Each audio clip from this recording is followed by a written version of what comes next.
I found 5 of the best online businesses to start as a beginner in 2024. So if you're someone who's been thinking about starting an online business, but you're not sure which one to start, you came to the right place, because I have many different friends who started online businesses. I'm also a part of different organizations with over 1,000 business owners, and it's pretty easy for me to see which online businesses have a lot of success and which ones are incredibly difficult to break into. So if you appreciate me doing these types of videos, let me know by gently tapping that like button, and let's jump into it with number 1 on the list, which is going to be a high ticket remote setter business or a high ticket remote closer business. Now, this is basically a sales type role, and this is where you would either be a setter, which is usually someone who makes the initial contact with a lead, or a closer, which is someone who actually sells the product or the service to them. Now, there's pros and cons of being a setter or a closer. Closers tend to make more money. However, it's harder to get into, and it also requires a high level of skill. Whereas setter doesn't make as much money, but it's much easier to learn and it's much easier to land a job. Now, you might be thinking, Shane, I clicked on this video to learn how to do an online business. Why are you talking about something that I could get a job with? Well, to be honest with you, going from 0 experience to starting a business is incredibly difficult. And if you look at the number 1 career path that millionaires and billionaires have in common, it's almost always sales. Sales is kind of like the gateway drug, so to speak,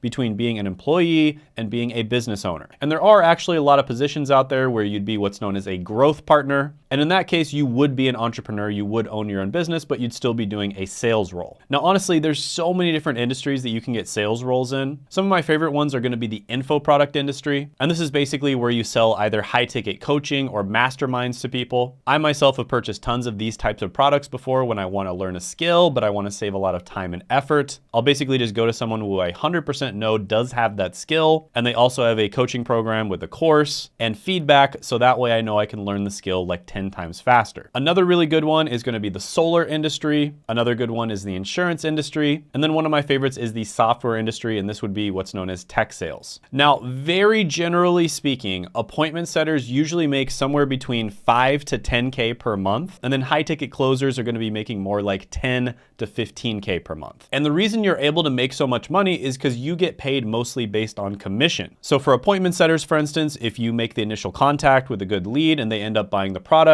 you're probably going to get paid somewhere between 3 and 8% of the sale. Now, this varies a lot depending on the industry you're in, so I'm just speaking very generally here. And then for a high ticket closer position, you're likely going to get paid between 10 and 20% of the sale. So yeah, sales is an incredible skill to learn. Even if you end up not doing sales for very long, I recommend that everybody does this job at least one time in their life, because it basically reprograms your brain to think in a different way, right? You start thinking about, what does the other person want? Not what you want. What does the other person want? Because the only way to get good at sales is to have the emotional intelligence to realize that the other person wants something, and you need to connect your product to that thing that they want, right? Your product needs to solve their problems. And that just completely changes your paradigm of thinking. And that's why so many salespeople go on to start successful businesses. So I really like this one. I only gave 2 of them on this list a 10 out of 10 opportunity score, but I'm gonna go ahead and give this one a 10 out of 10 opportunity score. It's phenomenal. Next is going to be a social media marketing agency. Now, you've probably seen this one a million times before. I think Tai Lopez was the first one to start talking about SMMAs. Lately, the king of SMMA is Iman Gadzhi. And I'm gonna be honest with you, this one is hard to break into. And even if you're able to break into it and you have a successful SMMA, making like 10K per month, for instance, it is incredibly stressful. Now, I did this one myself before. I actually bought Tai Lopez's course back in the day, funny enough. And it was okay. You know, I'm not a hater, right? It was an all right course. I learned the basics, but it definitely wasn't enough for me to get success in SMMA. I had to learn a lot more beyond the course. And I did eventually get some success. And what I found is I absolutely hated it. I hated having to answer the phone when I'm out with my friends or on a date or something like that, and the client needs me to change something on their website or change something about the funnel, right? You're basically at your client's beck and call, and if you don't serve them, they will just simply fire you. However, I do have to say that starting an SMMA business is going to teach you the fundamentals of business, right? So many business owners that I know, their first ever business that they tried was an agency style business, similar to an SMMA. And the reason for that is because it's much easier to sell somebody a product or a service that's known as done for you, right? So when you're selling products or services, it's typically going to be a done for you, a done with you, or just some sort of information type product, like a course. And if you think about it from the buyer's perspective, let's say you are advertising to real estate agents and you're teaching them how to get leads. They are incredibly busy, and it's much easier to sell them a done for you product than a done with you product or a course, because real estate agents don't have time to go through a course, and they don't have time to go through coaching, because coaching is typically done with you. They just want someone to take care of the problem for them. And that's why it's so much easier to sell service-based offers than it is to sell like a coaching program or a course. But with that being said, it is a lot of work. Now, what people typically do is they will start off in an agency type model where they're just doing it for them, right? So it's done for you. And then after they get some experience, after they figure out how to actually get the client results, they will quickly transition into a done with you model, because done for you is incredibly difficult and very stressful. And it's very hard to scale. However, done with you or some sort of more automated type of model is much easier, usually much more attractive, and you can actually scale it, right? I can't tell you how many like SMMA gurus that I've seen have transitioned into doing a done with you coaching type offer. Or if they stay with the SMMA model, they'll usually only work with businesses that give them a percentage of the profit or a percentage of the revenue. So yeah, SMMA, it is a good opportunity. You're probably not going to get results just buying a course, but a course can be a good investment in some cases just to learn the basics faster. So I'm going to go ahead and give this one a 9 out of 10 opportunity score. By the way, if you want to get paid to learn how to do digital marketing, which is probably what you'd be doing if you do SMMA, you can also just get a job as a digital marketer. And this is kind of just a shortcut in learning how to do SMMA. And my friend Seth has taught literally thousands of people how to get jobs as digital marketers, and I've interviewed a bunch of them on this channel. For instance, Kenneth actually dropped out of college because he didn't like the career path that he was going down, and he was able to quickly secure a digital marketing job, and within a short period of time, he was making $90,000 a year, and he was getting paid to learn in-demand skills. So Seth actually offers a free masterclass which explains exactly what digital marketing is and whether or not it's a good fit for you, and you can check that out by clicking down in the description as well as the pinned comment below. Next, let's talk about a freelance writing agency. Now, there's a lot of different types of freelance writing you can do. For instance, you could be a freelance writer that focuses on SEO or search engine optimization, and that's where you write articles that are good in terms of the content, but they're also search engine optimized so that they're going to be easily found when people search certain keywords on a search engine such as Google. Now, you can get hired as a freelancer doing this. It's actually relatively easy to do that, or you could just go ahead and start an agency. Now, the key here, what is incredibly important, is that you niche down, right? You cannot just be a generalist writer, because there is no writer out there that knows a lot about everything. Nobody knows a lot about everything. No one is an expert on everything out there. However, you can be an expert on one thing. And it's actually not that hard to get to that level of being an expert if you just focus on one thing. So for instance, if you were going to start a freelance writing agency, I would highly recommend doing it for something like e-commerce, maybe becoming an expert on SaaS, which is software as a service, or becoming an expert on the info product industry. And you can see this guy, for instance, makes $27,000 a month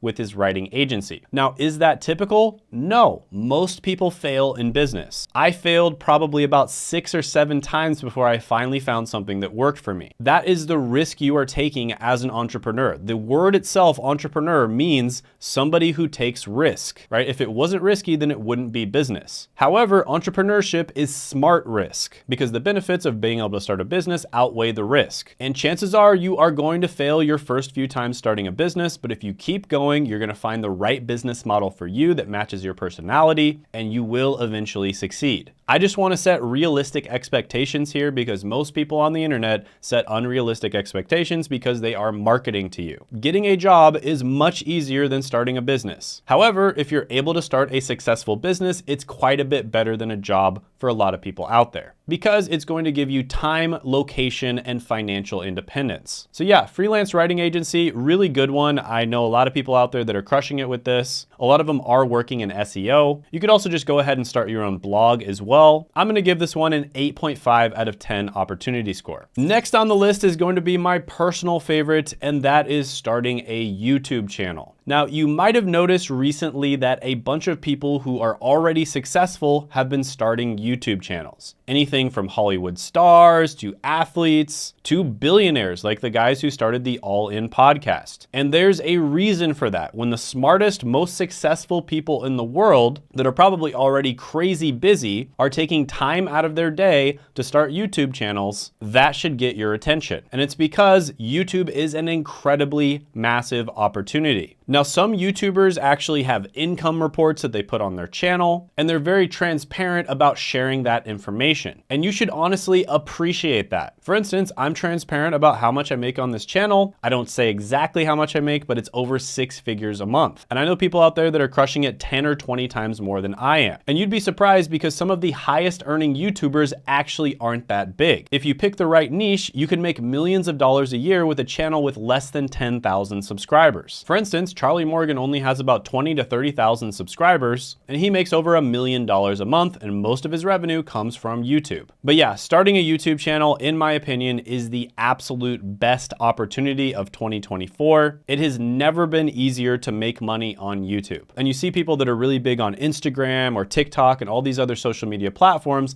and they all want to migrate to YouTube, and there's a reason for that. And that's because YouTube is where the money is. It is easier to make money on YouTube than any other platform. So this one gets a perfect 10 out of 10 opportunity score as well. Finally, I'm gonna talk about a type of digital marketing, which is affiliate marketing. Now, this is another one where a lot of people out there kind of market this one and they just talk about it all the time. And this is really marketed to beginners because it just sounds so good in theory, right? You don't have to create your own product. You don't have to create your own company. You just take an existing product that's already crushing it and you just drive people to that product and then you get a certain percentage of the sale. Now, it sounds great in theory, but the only problem is driving people to the product is one of the hardest things to do. And so I do love affiliate marketing, but you typically have to pair it with a different type of business model. For instance, you could start a YouTube channel and then do affiliate marketing, or you could start a blog and then do affiliate marketing. But honestly, the simplicity of affiliate marketing, where you literally just have to focus on one skill, which is traffic generation, is what makes it one of the absolute best business opportunities.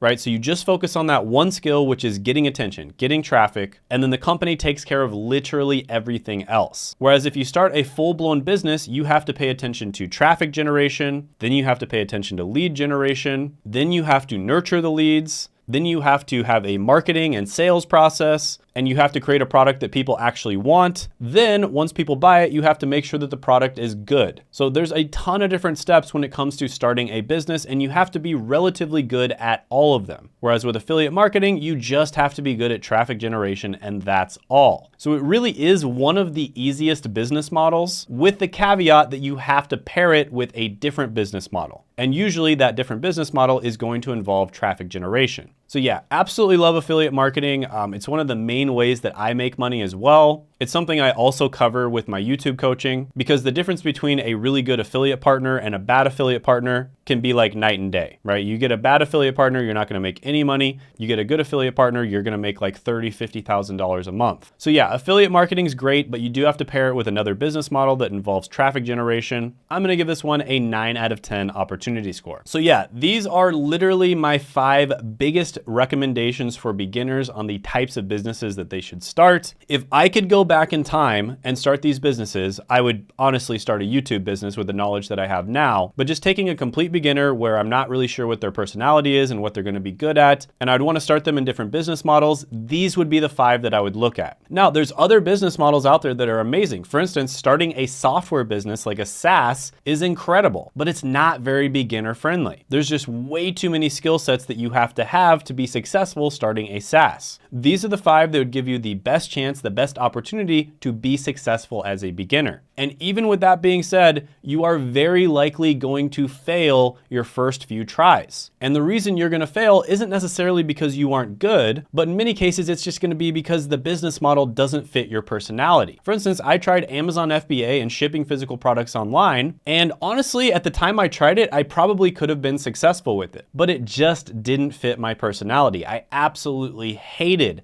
having to source products and deal with manufacturers and doing hours and hours and hours of product research. It was just so boring to me. You know, having to deal with inventory and logistics, and it's just like such a headache. It was so boring. Whereas other people, that might be their forte. They might absolutely love that. So the best thing to do is to just get started. And eventually, if you don't give up, you'll find the right one for you. And by the way, if you don't want to start a business and instead you just want to get a high-paying remote job, I did actually make a video that went viral, and that's the 21 highest paying work from home jobs.